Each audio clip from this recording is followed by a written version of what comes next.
Chers amis, chers camarades, on m'a proposé de dire quelques mots. Donc moi, c'est Olivier Besancenot du nouveau parti anticapitaliste. On a décidé de faire partie du Front populaire avec notre particularité, qui est un moment extrêmement particulier. Donc on l'a fait en conscience, en se faisant violence, on doit l'avouer, pour qu'une coalition la plus large voie le jour, sans rien oublier, ni des uns, ni des autres. Moi, aujourd'hui, il a été question de penser, évidemment, à ceux qui n'ont pas voté et qu'il faut faire voter. Moi, je voudrais avoir une pensée pour ceux et celles qui n'ont pas le droit de vote dans ce pays.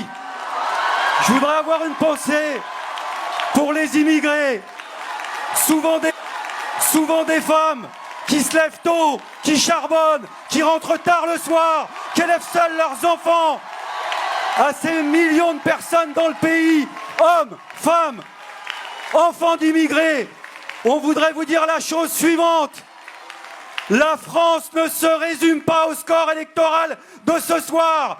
Il existe un pays solidaire. Il existe un pays qui croit en l'égalité des droits. À toutes ces personnes qui tremblent dans leur chair ce soir, parce qu'on ne va pas se raconter d'histoire, ça existe aussi, qui se posent des questions, qui nous posent des questions, qui nous disent comment ça va tourner dans les heures et dans les jours à venir. On voudrait vous dire, on va faire bloc, et bloc jusqu'au bout.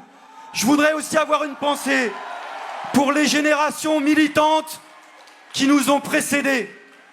Des générations militantes, lutte de classe, antiracistes, antifascistes, qui ont payé le prix cher de la lutte contre le fascisme et qui doivent, comme nous, là aussi se faire violence. Parce que, amis et camarades, notre responsabilité dans les heures, dans les jours, dans les semaines qui viennent, c'est de résister à l'ère du temps délirant, qui fait qu'aujourd'hui ça se joue entre deux composantes politiques et que la balle est dans le camp de la Macronie et que sur les plateaux de télé, il y en a visiblement qui préféraient payer moins d'impôts et surtout ne pas en payer plus du côté de certains présentateurs, quitte à avoir des fachos.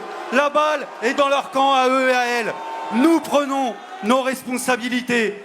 Et nos responsabilités, c'est de faire en sorte que la peur ne change pas de camp dans ce pays.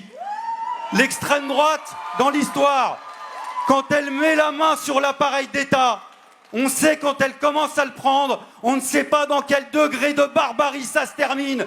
Alors il faut faire front, ici et maintenant, résister à l'ère du temps. Et je terminerai là-dessus. C'est combattre cette ambiance politique qui est à gerber.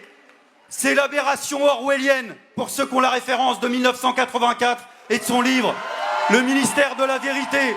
Ce ministère du totalitarisme qui mélangeait les mots, tout et leur contraire. La guerre, c'est la paix. La liberté, c'est l'esclavage. La force, c'est l'ignorance. Aujourd'hui, nous sommes en train de vivre cette séquence politique-là, où on rend, ni plus ni moins, les chômeurs responsables du chômage, où on rend les immigrés responsables du racisme, où on rend les femmes, du fait de leurs actions soi-disant trop radicales, responsables du sexisme.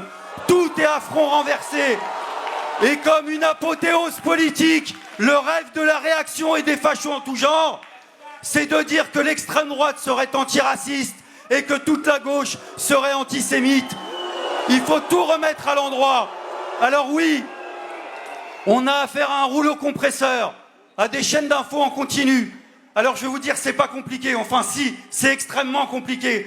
Il faut que chacun et chacune d'entre nous relève la tête dès demain matin, s'adresse à ceux qui aujourd'hui ont le moral dans les chaussettes, et il y en a, faut pas se raconter d'histoire, et c'est pas grave. On a le droit d'avoir des coups de mou, on a le droit de douter, c'est humain de douter. Nous on n'est pas comme eux, même sur ce terrain-là. Mais il faut leur dire que demain matin, on se transforme, nous tous et nous toutes, en chaîne d'information continue, en contre-chaîne d'information continue, pour que ça soit la victoire. Alors oui, il y a un grand révolutionnaire qui s'appelait Auguste Blanqui, qui a fait quelques révolutions dans le 19e siècle. Et il s'attaquait à ce qu'il appelait les adorateurs du fait accompli, les fatalistes de l'histoire. Le récit voudrait qu'aujourd'hui, on intériorise l'idée que l'extrême droite soit déjà au pouvoir. Amis, camarades, l'extrême droite n'est pas au pouvoir. Nous avons le pouvoir de faire en sorte que l'extrême droite ne soit pas au pouvoir et de continuer la lutte après le 7, parce qu'il faudra mener la lutte après le 7, qu'on gagne ou qu'on perde. Et d'ailleurs, si on devait gagner, il faudra redescendre dans la rue, parce que comme on n'a pas la mémoire courte, on n'oublie pas non plus, amis et camarades, que certains gouvernements de gauche, quand ils étaient au pouvoir, ont mené une politique de droite, alors que l'inverse n'est jamais arrivé. Et sur ça aussi, on sera vigilant. Merci à tous, la lutte continue, ils ne passeront pas, nos passaran, nos passaran.